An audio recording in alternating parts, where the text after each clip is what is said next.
The calendar has finally flipped to March, meaning the busiest time of the college sports schedule is upon us. Welcome to Sports Extra. I'm Zach Engler. And I'm Isabella Gescos. Thanks for joining us. The UNC women's basketball team is playing in the ACC tournament as we speak. Carolina is off to a hot start, ending the first quarter up 21-15 against Virginia Tech. Stay tuned for another live update with analyst Joshua Dolgoff live from studio. Two Carolina women's basketball players on the All-ACC list.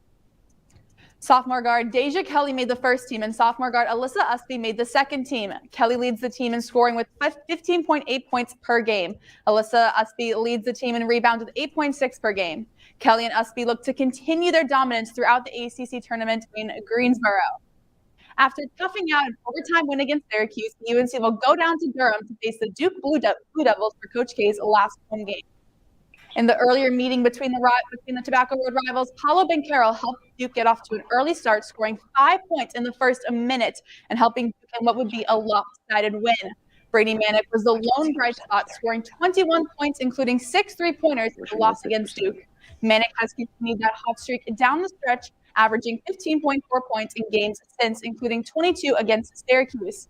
Caleb Love will look to avenge his 8-point performance from the previous game against Duke and make shots like this one that helps the UNC win in the overtime against Syracuse. The North Carolina baseball team has kicked off the season strong, and the Heels looked for another victory against Winthrop on Wednesday. The game was tied 1-1 in the bottom of the second, but this home run from sophomore Alberto Osuna got 2 runs for the Heels, putting Carolina ahead. Johnny Castagnazzi hit his second home run of the year in the third inning, building a 6-1 lead for the Heels. And Angel Zarate extended his hitting streak to 9 games, and this hit in the bottom of the fourth plated Carolina's 7th run. Undefeated at home, the Heels beat Winthrop 7-3 to the delight of head coach Scott. We had 2 guys in the 8 and 9 hole today that both have a ton of power, and we can produce runs. That's one of our strengths. We can put some speed in there. We play a lot of like we did today. We have 9 guys that are capable of hitting 10 home runs that they play every day. After 2 dominant wins at home earlier this week, UNC baseball prepares to host Coastal Carolina for a weekend series. The Diamond Heels are undefeated at home and look to continue that win streak in their last weekend of non-conference play. UNC will look to keep up the offensive power led by freshman Vance Honeycutt and sophomore Johnny Castagnazzi, who are the current team leaders in batting average, hits, and home runs in this early part of the season. The first game of the series is this afternoon at 4 p.m. at the Bosch. The UNC softball team took on Villanova on Wednesday evening. Though the Wildcats were the first to put a run on the board, the Heels took the lead in the bottom of the third.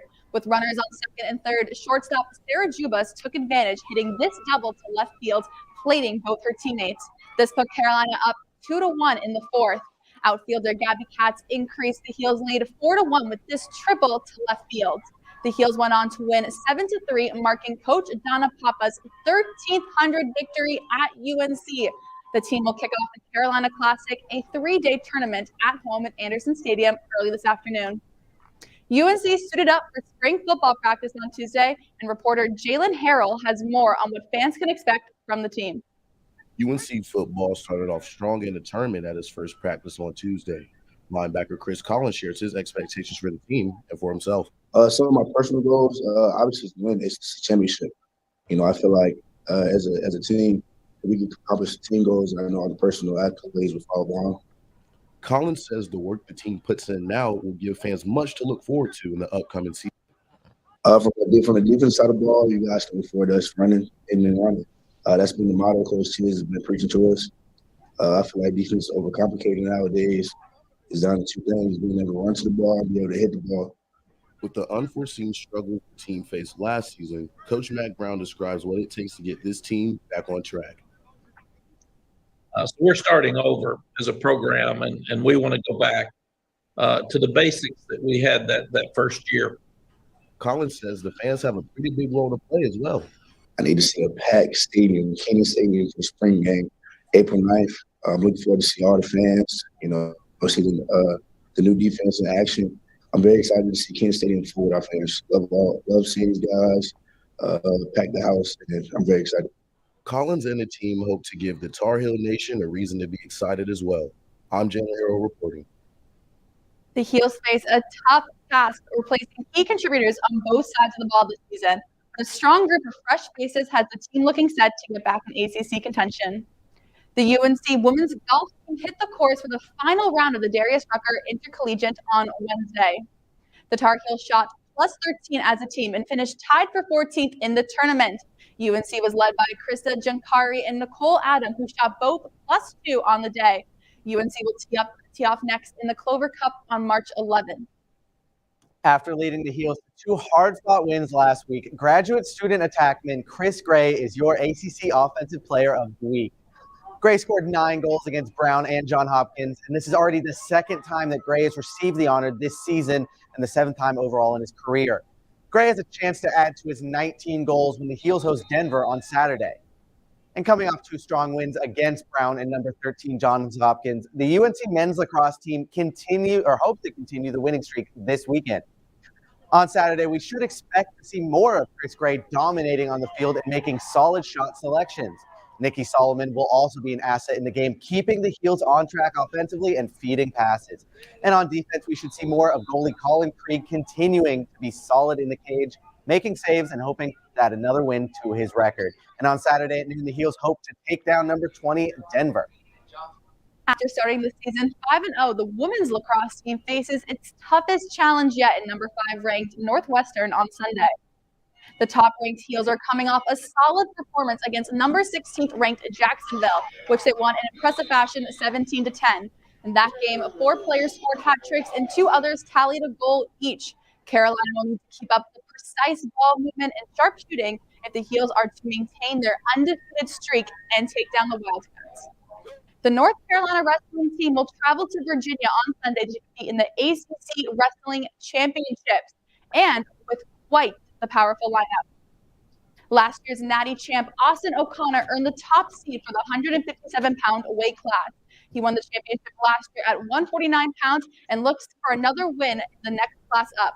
Graduate student Clay Lout is also seated first in his class at 174 pounds. With this impressive pin, Lout has a huge win in the last ACC matchup against NC State, and he looks to bring this power to the championships. O'Connor and Lout will compete alongside 8 other Tar Heels at 11 a.m. and finals are set to air on the ACC network at 7. The women's tennis team remains undefeated as the Heels head into their match Saturday versus ACC opponent Virginia Tech. In their meeting during the 2021 season, the Heels defeated the Hokies 4-1.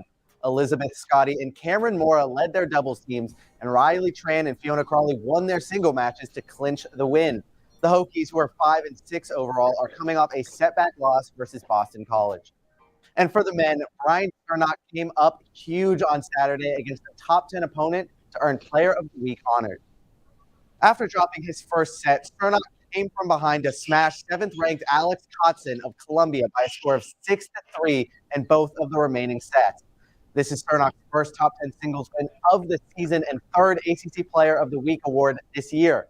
Cernock and the men's tennis team face Virginia Tech today at 3 and Virginia on Sunday here in Chapel Hill. Both tennis teams will be playing at a new venue this weekend. Due to the recently announced upgrade project at the Cone Kenfield Tennis Center, this weekend's tennis action will now be taking place at Chapel Hills Tennis Club. Parking for this event is at the Jones Ferry lot. Live scoring for the matches can be found through Go Heels. Another weekend, another opportunity for more Heels victories. The Carolina softball team will compete in the Carolina Classic starting tonight against Penn State. Men's tennis will have 2 matches, and swimming will have meets throughout the weekend. Every year, Carolina Athletics honors members of each varsity team as athletic directors' scholar athletes. These athletes are recognized for outstanding academic achievement. 2 student athletes, Anya Dikachi Ohaya Inya for men's track and Abby Settlemeyer from softball, were honored for the 2nd year in a row. To see the full list, go to goheels.com. And we now go live to basketball analyst Joshua Dolga for another update on the Lady Heels in the ACC tournament. How's it going, Joshua? Well, Zach, UNC women's basketball team is in a duel right now with Virginia Tech, but they are up 34-26.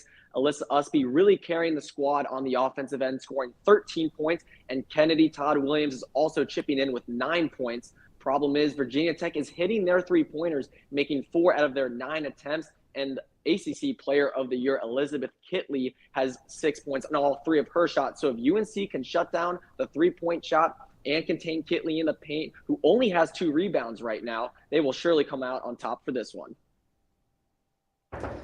Well, the first game of March can always be tough. It's good to see the Heels got a strong start out in the first game. Well, if they keep hitting down impressive shots like they've been doing, they should have a magical March run.